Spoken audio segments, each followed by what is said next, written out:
Hello, welcome. You're listening to Waking Up with Plants. My name is Madeleen, and today I will start with a little introduction to the story of Red Clover, who will share the second part of their message. So if you haven't listened to the first part yet, I recommend that, because she builds on that in this episode. This episode is about two fields: the web of life and the shadow web. And where the web of life is based on connection, the shadow web you can see as an experience based on separation, but it's nevertheless held within the web of life.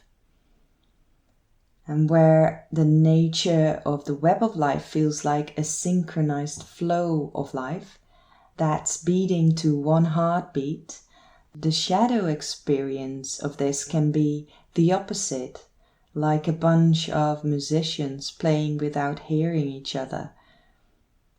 You can feel offbeat in this experience, and life as irregular and chaotic.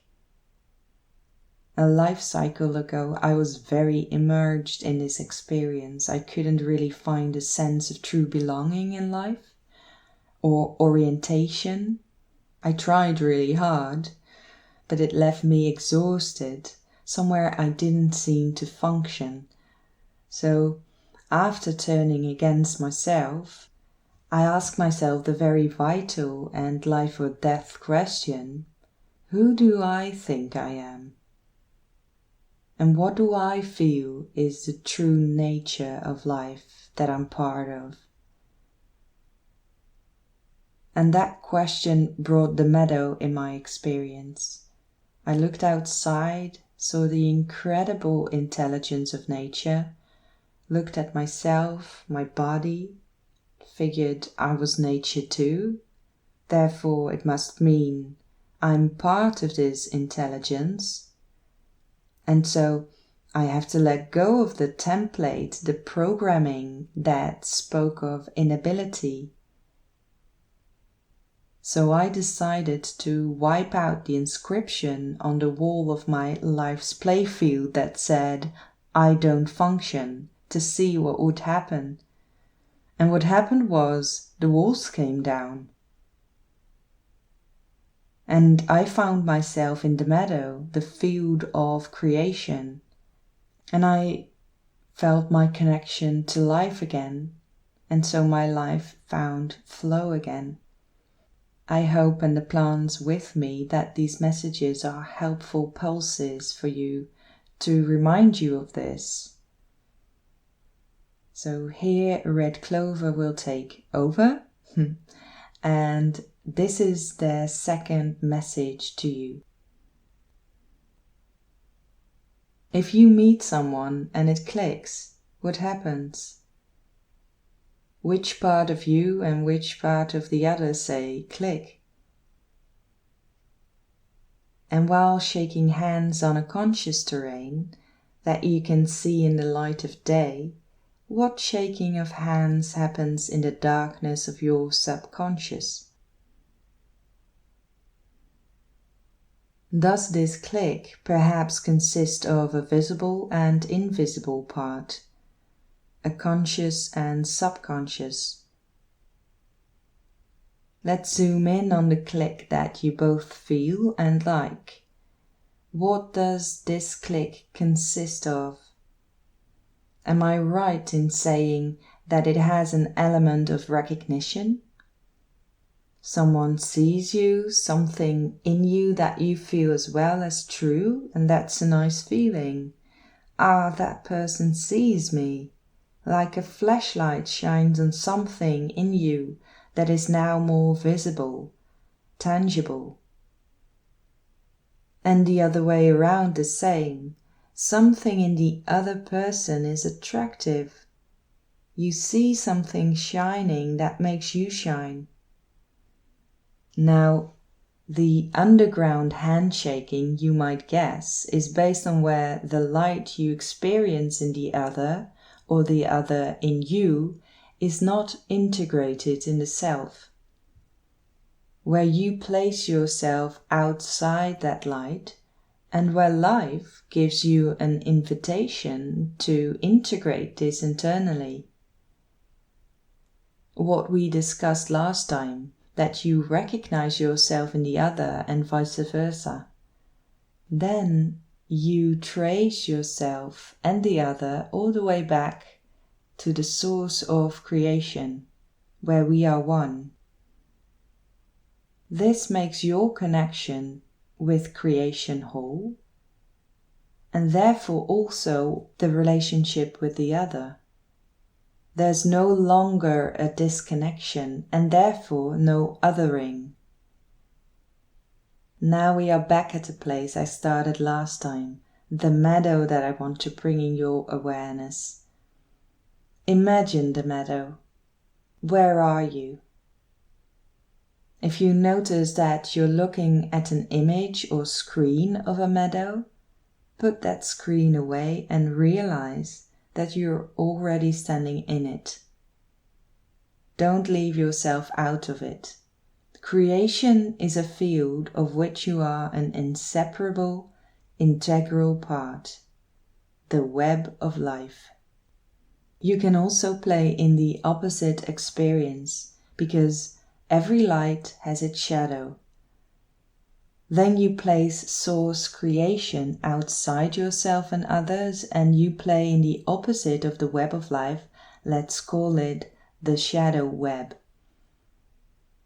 This, by the way, is an experience that takes place in the web of life. It's a field of experience within it, like a play within a play. Shakespeare loved to play with this concept. So, this invented play, this field has programming such as lack, competition, survival of the fittest, warfare, because in this experience you don't have source creation within you. You have to conquer it, make it your own, overcome it, earn it. Maybe you can see this shadow field of experience in your life too. Be aware of this every time you feel the need to get something from a mobile, a TV, internet, or any other system outside yourself. I'm not saying these connections are bad. I'm saying it matters how you connect, from what place inside yourself, with what awareness, from a shadow place or from your light being, your inner source of creation. If you do something to fill something, to make you whole, or to deny a whole, to avoid it, then you look at the meadow from outside the meadow. Your birthright lies in the web of life. It's your place of birth. You have your free will to choose where you want your consciousness to live. Come stand by my side, here in this wonderful landscape, this meadow, this field of creation, where I am with all the others in the earth, air, water, nourished by the sun. Take it in with all your beautiful senses. This is our land. All of our birthrights lie here. Here you can hear not only your tone and mine, but a whole symphony of unique tones.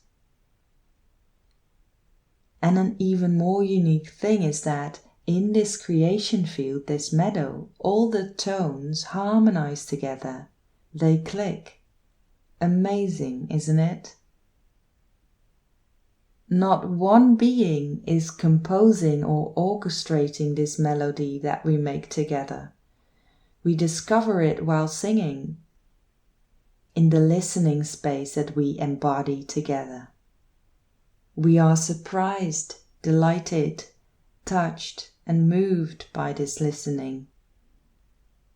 And by receiving this listening, receiving it deeply and letting it land in the land of our inner world, where it resonates infinitely through every universe of every cell with its own meadows. From that depth, a response rises at a given moment and finds expression in a new sound, a tone, a new pulse in the cilia, the strings of the web, birthed out of listening space. This is how we improvise. We play in creation, and our song finds its form, its substance in matter.